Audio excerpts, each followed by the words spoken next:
여러분 안녕하십니까? 알기 쉽게 법률 상식을 전해드리는 택수의 투시경 이택수입니다. 오늘은 일제강점기 때 작성된 토지대장에 소유자로 등재되었다면 조상 땅 찾을 수 있다 라는 주제로 말씀 올리겠습니다. 먼저 구독, 좋아요 부탁드립니다.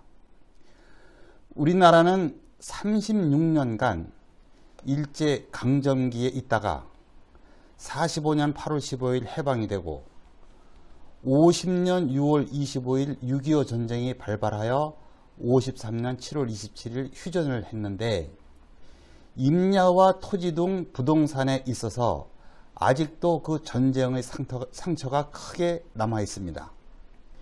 조선시대에는 토지와 임야에 관한 관리에 매우 미흡했고 일제강점기에 일본이 토지조사사업, 임야조사사업을 시행하면서 토지대장과 임야대장을 만들어 전 국토의 소유자를 일일이 표시하는 작업을 했습니다.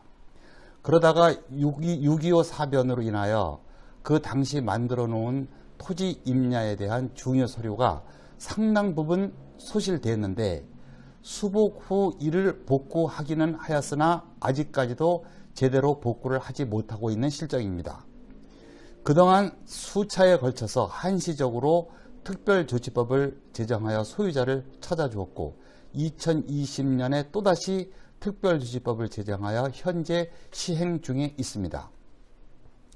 우리가 조상 땅을 찾으려면 일제 때 조상 소유로 된 서류를 찾아야 하는데 그 서류라고 하는 것이 우선 조선 총독부가 전국토 조사 사업을 하면서 작성한 토지조사부, 임야조사부가 그 대표적이고요.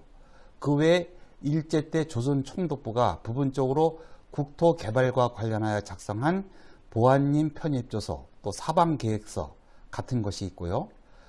또 해방 후에는 1949년에 제정한 농지개혁법에 의거하여 많은 농지를 일반 국민들에게 헐값에 분배하여 상환토록 하고 상환을 완료하면 소유권을 취득하도록 하였는데 당시 작성된 분배농지 상환대장을 근거로 조상 땅을 찾을 수 있었습니다.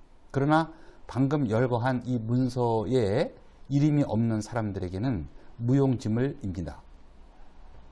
그런데 요즘도 이 구토지대장에 자신의 조상이 소유자로 기재되어 있으니 조상 땅을 찾아달라고 찾아오시는 분들이 있습니다. 우선 그 문제의 구토지대장이 생성되기까지의 과정에 대하여 설명드리겠습니다. 해방에 대해서 일본 사람이 물러가고 6.25 전쟁이 발발하기 2개월 전인 1950년 4월 지적법을 제정을 했는데 그 지적법에는 문서가 멸실된 토지 임야에 대하여 소유권 복구 절차에 관한 규정이 전혀 없었습니다. 문서의 멸실은 6.25 전쟁 때 이루어졌으니까요. 6.25가 끝나고 22년이 지난 1975년 12월 31일 지적법을 개정함으로써 복구 절차에 관한 규정을 두게 됐습니다. 그리하여 1975년 12월 31일 이전에 법령의 근거가 없이 작성된 토지대장을 옛 구자를 앞에 붙여서 구토지대장이라고 말한다고 아시면 되겠습니다. 이 구토지대장에 대하여 대법원은 이렇게 판시하였습니다. 75년 12월 31일 구지적법 개정 전에 복구된 구토지대장의 소유자란에 이름이 기재되어 있더라도 권리 추종력을 인정할 수 없다고 판시한 상태이고 현재도 같은 입장입니다. 그렇기 때문에 75년 12월 31일 이전에 복구된 구토지대장상의 소유자란에 이름이 기재되어 있더라도 소유자로 인정될 수 없다는 입장이어서 구토지대장만으로는 조상 땅을 찾을 수 없다는 결론입니다. 그러면 무슨 이유로 정부에서는 법적 근거도 없이 토지대장의 소유자로 등재했느냐? 정부에서는 국민들에게 세금을 거두어 드리기 위해서 토지대장에 어느 토지는 아무개 소유로 등재하고 세금을 받아갔습니다. 그와 같이 작성된 토지대장은 지방자치단체가 작성한 공문서라 하더라도 대장에 기재된 소유자를 진정한 소유자로 인정하지 못한다는 것입니다. 실제로 진실된 소유자가 나타나서 대장상의 소유자를 물리치고 소유권을 찾아간 예가 많습니다.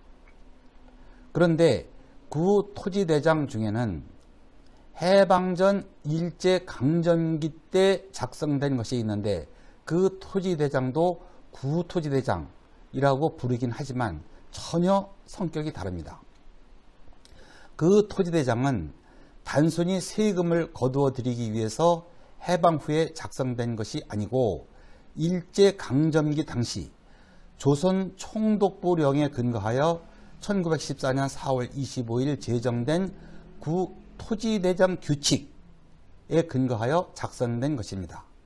지금 화면으로 나가고 있는 것이 일제강점기 때 사용하던 토지대장 서식입니다. 그 서식 자체만 보더라도 일본 정부가 만든 서식이고 한글은 단 한자도 없고 용어 자체도 일본식입니다. 우리는 성명이라고 하지 시명이라고 하지 않습니다. 연월일 표시도 단기 몇 년, 서기 몇 년이 아니라 대정 몇 년, 소화 몇 년 등으로 일본식으로 표시되어 있어서 누가 보더라도 일제강점기에 담당 공무원이 작성한 것이라는 사실을 쉽게 인정할 수 있습니다. 이에 대하여 대법원 2018-290-825 판결입니다. 이렇게 판결했습니다. 일제강점기 때 작성된 토지대장에 소유자로 등재되어 있다면 이는 적법 절차에 따라 맞춰진 것이어서 적어도 그 소유자로 등재된 사람은 진실된 소유자로 봐야 한다는 입장입니다. 6.25 당시 공산군 점령하에 들어가지 않은 지역은 대부분의 토지 관련 서류가 그대로 보존되어 있고 일제 때의 토지 임야에 관한 구대장이 대부분 보존되어 있고 공산군 점령하에 들어갔어도 일부 소실되지 아니한 서류가 남아있는 곳이 있습니다. 아직도 일제강점기 시절 사용하던 토지대장, 임야대장을 이용하여 조상 땅을 찾는 분들이 가끔 있고 저도 소송을 통하여 여러 명 찾아주었습니다. 물론 다른 사람이 20년 이상 장기간 소유 관리한 경우에는 취득시효가 완성이 돼서 진실된 소유자가 소유권을 회복하기는 어렵다고 하겠지만 아직까지도 그 후손이 점유하고 있거나 또는 어느 누구도 소유권을 행사하지 않고 있고 아무도 소유권 등기를 하지 않고 있는 부동산, 나아가서 국가가 국가 소유로 등기만 하고 점유 관리를 하지 않는 부동산에 대하여는 일제 때 토지대장, 임야대장이 소유권을 회복할 수 있는 유력한 자료가 될 수 있다는 사실 참고하시기 바랍니다. 구독, 좋아요 부탁드리고요. 더 유익한 주제를 뵙겠습니다. 시청해 주셔서 감사합니다.